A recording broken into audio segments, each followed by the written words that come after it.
नमस्कार, स्वागत है आप सभी माननीय शिक्षकों का। तो आज हम इस वीडियो में आपको शिक्षण अधिगम और मूल्यांकन में सूचना और संचार का कोर्स का संपूर्ण एवं सटीक उत्तर देने वाले हैं। तो इस वीडियो से आप जुड़े रहे।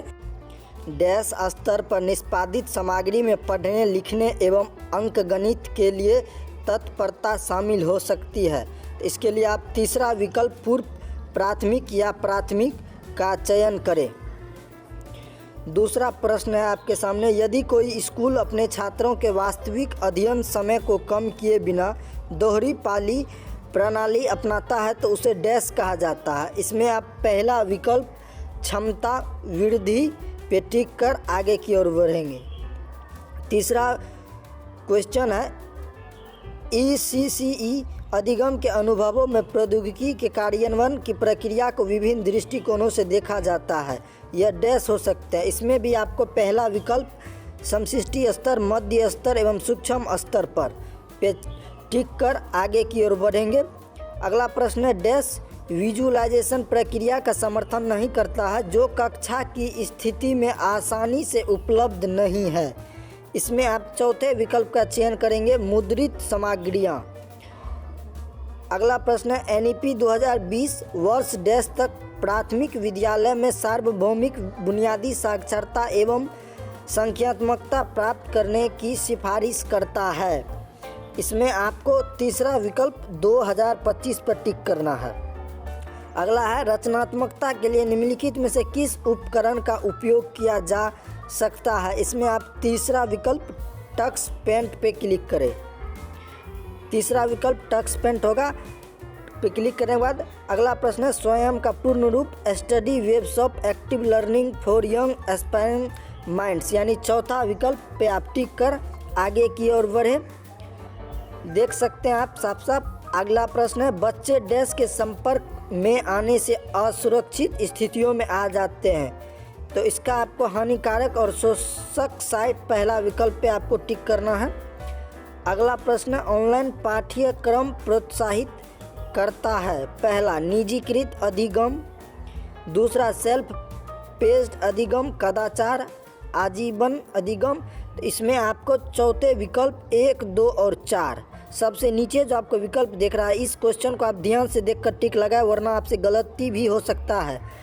एजुकेटिव आर्ट भी एक ऐसा ओपन सोर्स टूल है जो के लिए एक गेम है। इसमें आप तीसरा विकल्प प्राथमिक स्तर पे का चयन करें। अगला प्रश्न है, TPAC का अर्थ है। इसमें आप technology pedagogy and content knowledge, यानी तीसरा विकल्प का चयन करें। तीसरा विकल्प बिल्कुल सही है। अगला प्रश्न है, ई पाठशाला द्वारा विकसित एक पोर्टल और ऐप है। CIET और NCERT, यानी पहला विकल्प बिल्कुल सही है। टिक करें, आगे की ओर बढ़े। टेक्स्ट मैथ है। इसमें तीसरा विकल्प का चयन करें, खेल।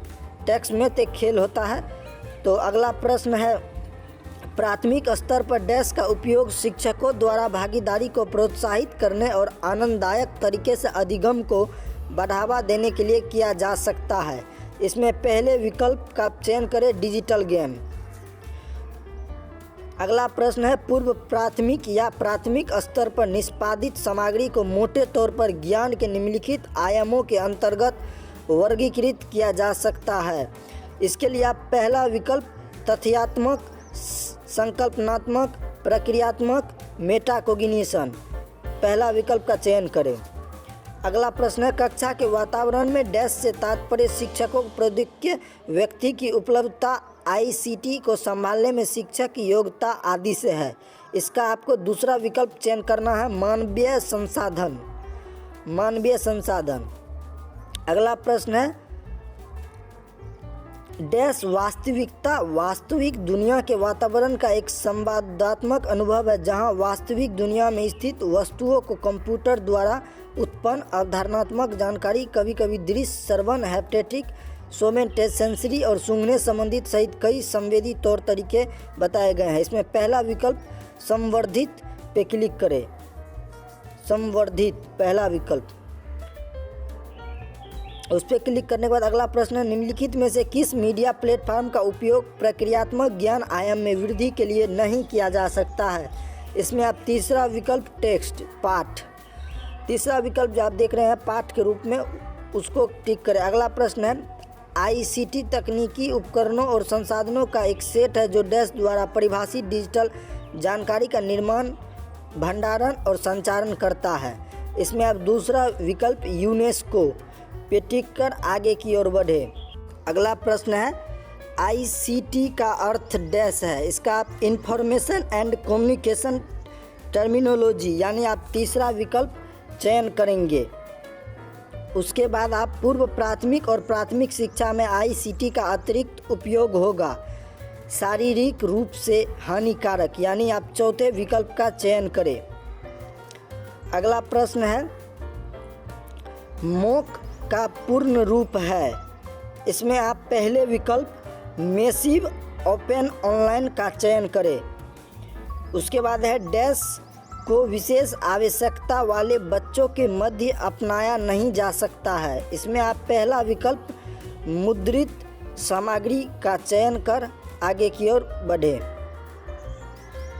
अगला प्रश्न आपके सामने है, निम्नलिखित में से कौन सा सत्य नहीं है। आईसीटी शिक्षण सामग्री का होना चाहिए। इसमें आपको सदैव उच्च भुगतान प्राप्तकर्ता बने रहे यानी दूसरा विकल्प का चयन करना है। अगला प्रश्न है, यदि कोई स्कूल अपने छात्रों के वास्तविक अध्ययन समय को कम किए बिना दोहरी पाली प्रणाली अपनाता है तो उसे डैश कहा जाता है। इसमें आपको दूसरा विकल्प क्षमता वृद्धि का चयन करना है। अगला प्रश्न है, किसी शब्द के रिकॉर्ड किए गए उच्चारण की सही तुलना करने की गतिविधि का अभ्यास कहाँ से किया जा सकता है। इसका पहला विकल्प भाषा प्रयोगशालाएं का चयन कर आगे की ओर बढ़े। अगला प्रश्न है, छात्रों को अधिगम गतिविधियों के लिए प्रेरित करना और प्रमाणिक चुनौतीपूर्ण। इस प्रश्न का तीसरा विकल्प होगा अधिगम की गुणवत्ता वृद्धि। अगला प्रश्न है, शिक्षण अधिगम में आईसीटी एकीकरण का अर्थ है केवल इंटरनेट और डिजिटल उपकरणों का उपयोग, प्रौद्योगिकी की सावधानीपूर्वक उपयोग, आवश्यक उद्देश्यों एवं अधिगम के परिणामों को प्राप्त करने के साधन के रूप में डिजिटल उपकरणों का उपयोग। चौथा, शैक्षिक कार्यों में इसका होगा आपको दूसरा विकल्प, दूसरा, तीसरा और चौथा जो है दूसरा विकल्प, उसका आप टिक करके आगे की ओर बढ़े।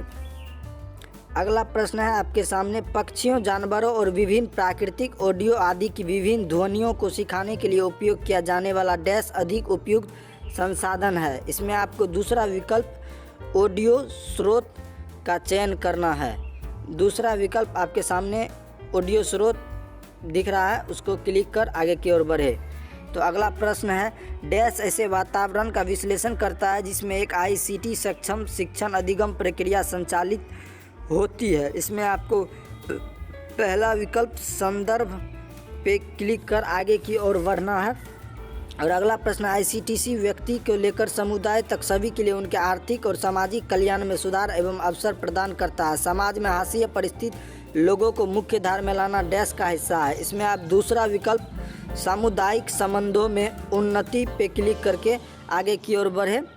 उसके बाद आपको 20 में 20 देखने को मिल जाएंगे, सभी सटीक उत्तर है। और अगर आप इसके दूसरे वाले कोर्स यानी मॉड्यूल 12 के आप देखना चाहते हैं उत्तर, तो आपको डिस्क्रिप्शन में लिंक है और आई बटन पर लिंक है, वहां से आप क्लिक करके देख सकते हैं। और वीडियो पसंद आया हो तो वीडियो को लाइक एवं चैनल को सब्सक्राइब करना बिल्कुल नहीं भूलें ताकि आप तक हर एक नई अपडेट पहुंच सके।